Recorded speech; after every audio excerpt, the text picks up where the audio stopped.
Assalamualaikum warahmatullahi wabarakatuh. Halo, apa kabar pemirsa Silampari TV? Senang dan ketemu lagi sameku di Silampari Sepekan Minggu 21 Agustus 2022. Banyak berita-berita pada yang kami enjuk ke sama pemirsa selama satu minggu kak. Bersama aku mengedi kala Silampari Sepekan selengkapnya.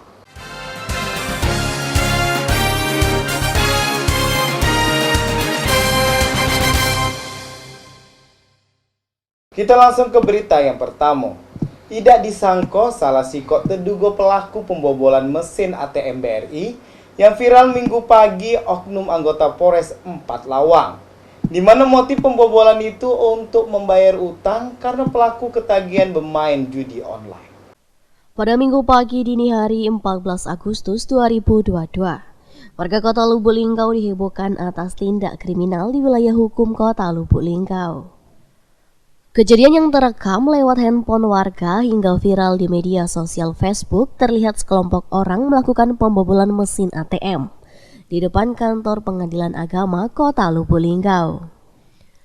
Tapi, kurang dari 1 kali 24 jam terduga pelaku satu orang berhasil diamankan tim Macan Satuan Reskrim Polres Lubuk Linggau.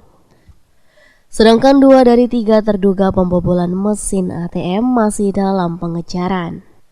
Saat press release di halaman Mapolres Lubuk Linggau terungkap pelaku merupakan oknum anggota Polres Kabupaten 4 Lawang, yakni M. Kurniadi berpangkat Bribda. Kapolres Lubuk Linggau AKBP Harisandi mengatakan, motif dari pembobolan mesin ATM BRI pelaku butuh uang untuk membayar hutang judi online. Aksi pembobolan sendiri dilakukan dengan cara ditarik menggunakan mobil. Diketahui pelaku juga sudah 2 kali melakukan aksi pembobolan. Pertama di Kabupaten 4 Lawang dan yang kedua di Kota Lubuk Linggau. Siang sekitar jam 11 sudah berhasil mengungkap pelakunya, ya. Dan pelaku ini sudah 2 kali ya melakukan percobaan pembobolan ATM. Yang pertama di 4 Lawang yaitu Bank Sumsel, yang kedua BRI di Lubuk Linggau, ya. Dia melakukan pengrusakan pembobolan ke mesin ATM yang keamanannya kurang, ya, keamanannya kurang. Terus kita kenakan tersangkaan pasal 363 dengan ancaman hukuman 7 tahun penjara. Pelakunya dan berjumlah berapa Jundan? Pelakunya berjumlah 3 orang. Ini tim Macan, tim Buser sedang melakukan pengembangan untuk 2 pelaku. Kebetulan yang ketangkep baru 1 pelakunya, dan kebetulan juga oknum dari anggota Polri yang berdinas di Polres 4 Lawang. Dan tadi kan disebutkan sudah 2 kali melakukan percobaan. Apakah yang pertama itu berhasil? Yang pertama tidak berhasil, dia cuma membongkarnya dengan cara mengelas mesin ATM. Sempat ketahuan oleh warga, dia sempat melarikan diri. Tersangka Ya. Tersangka ditangkap di mana? Tersangka kita tangkap di kediamannya di 4 Lawang. Reza Meldelianti, Silampari TV. Kejadian pembobolan ATM BRI pas minggu pagi 14 Agustus 2022 buat pihak Bank BRI lebih waspada. Apalagi terungkap kerugian material dari kejadian tersebut nyampe 150 juta rupiah. Terkait pembobolan ATM BRI pada minggu pagi yang kini 1 terduga pelaku telah diamankan di Mapolres Lubuk Linggau, membuat pihak Bank BRI lega. Pimpinan cabang BRI Faisal Rahman mengatakan, kerugian saat ini dalam bentuk mesin ATM. Untuk uang tunai tidak sempat diambil atau dicuri. Saat dihitung, uang sebesar Rp500.700.000 masih aman. Dan untuk kerugian material mesin ATM sekitar 150 juta. Atas kejadian ini, pihak Bank BRI lebih waspada dan bekerja sama dengan pihak Polres Lubuk Linggau, khususnya untuk pengamanan. dapat dipastikan aksi pencurian tersebut atau pembobolan tank tersebut gagal atau dapat digagalkan, dan BRI sangat mengapresiasi setinggi-tingginya atas kerjasama yang telah dibangun antara BRI dengan Polres Lubuk Linggau sehingga kasus tersebut dapat tertangani dengan cepat. Terima kasih, mungkin dari saya. Dirinya memberikan apresiasi setinggi-tingginya atas kerjasama yang dibangun dengan Polres Lubuk Linggau yang terus bertindak cepat menangani kasus pembobolan mesin ATM Bank BRI. Reza Melelianti, Silam Pari TV. Pentingnya rambu-rambu petunjuk jalan selain untuk tahu bentuk jalan, arah jalan dan perintah jalan, rambu-rambu juga berfungsi untuk terhindar dari kecelakaan dan mara bahaya lainnya. Di Musirawas Dewe sebanyak 10% rambu-rambu petunjuk jalan yang mengalami kerusakan. Kepala Dinas Perhubungan Kabupaten Musirawas, Adi Winata menyampaikan, di Musirawas ada 3 jenis kelas jalan, yakni kelas jalan nasional, provinsi, dan jalan kabupaten. Untuk jalan nasional merupakan kewenangan dari pemerintah pusat, sedangkan untuk jalan provinsi menjadi kewenangan provinsi. Dan untuk Dinas Perhubungan Kabupaten ini berkewajiban dan berkewenangan untuk memenuhi rambu-rambu lalu lintas di ruas jalan wilayah Kabupaten Musirawas. Saat ini, pemerintah tengah memfokuskan pemenuhan dan perawatan rambu-rambu lalu lintas di ruas jalan nasional, mengingat tingginya tingkat kerawanan di ruas jalan tersebut.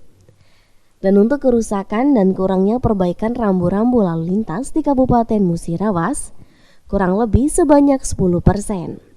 Yang kebanyakan adalah rambu-rambu petunjuk jalan.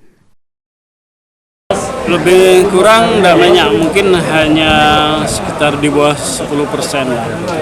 Rambu-rambu kebanyakan PPJ. PPJ itu yang PPJ rambu penunjuk jalan. Penunjuk arah jalan. Reza Melelianti, Silam Pari TV. Di balik suksesnya prosesi pengibaran bendera merah putih pas upacara kemerdekaan Republik Indonesia di Kabupaten Musirawas, ada semangat dan kerja keras yang tinggi dari sang pembawa baki bendera merah putih. Prosesi pengibaran bendera merah putih pada upacara kemerdekaan di tingkat Kabupaten Musirawas tahun 2022 berjalan dengan lancar. Dengan pembawa baki penaikan yakni Lola, yang berasal dari SMA Negeri Bangunjaya. Putri dari Nasib dan Siti Romla ini dipercaya, sedangkan baki penurunan adalah Mutiara Andini, berasal dari SMA Negeri Megang Sakti, putri dari Waluyo dan Jumiati. Penderek bendera adalah Vinceus Yones dari SMA Negeri Jayaloka. Pembentang adalah Muhammad Afan Bastian dari SMA Negeri Purwodadi. Tim pasukan pengibar bendera pusaka ini yang bertugas untuk mengibarkan bendera merah putih pada upacara peringatan detik-detik proklamasi kemerdekaan Republik Indonesia. Ternyata memiliki kisah yang menarik untuk dibahas. Sang pembawa baki yang memiliki peranan untuk membawa bendera, Lola menyampaikan, dirinya tidak menyangka akan terpilih sebagai pembawa baki.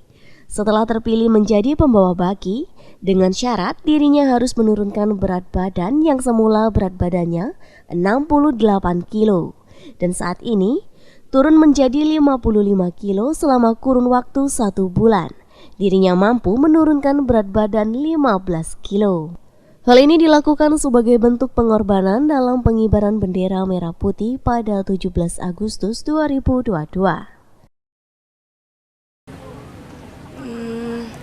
Di saat orang lain istirahat, kita sendiri yang latihan.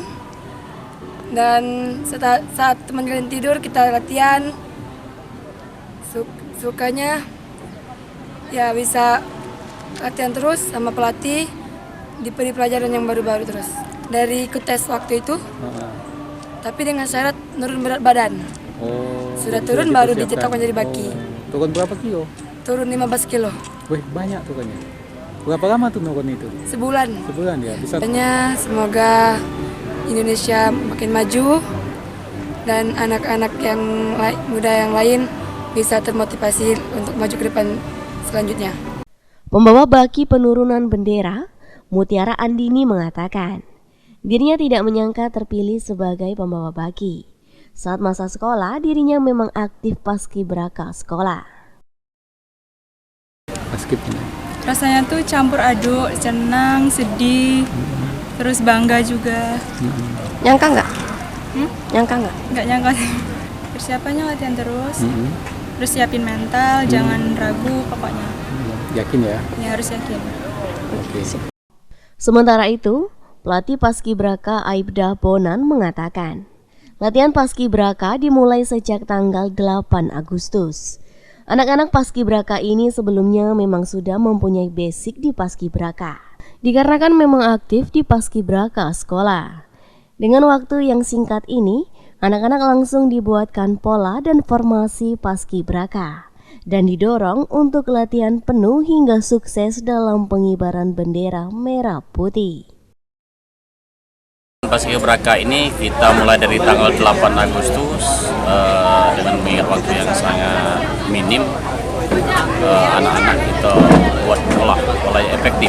Jadi 1-2 hari ketiga kita sudah buat pola efektif. Yang paling kita tanam itu adalah tanggung jawab dan kedisiplinan. Sehingga pada hari ini sudah kita buktikan waktu yang sangat minim, faktanya mereka bisa berhasil, mereka itu sukses.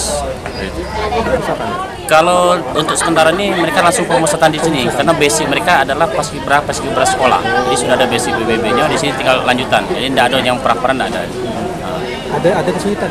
Reza Lelianti, Silam Pari TV. Pemirsa, berita tadi sekaligus nutup ke Silam Pari Sepekan Minggu Kak. Tonton terus Silam Pari Sepekan setiap hari Minggu di jam yang sama. Ku Mang Edi bersama kru yang begawe mohon pamit. Wassalamualaikum warahmatullahi wabarakatuh. Silam Pari TV punya kita gale.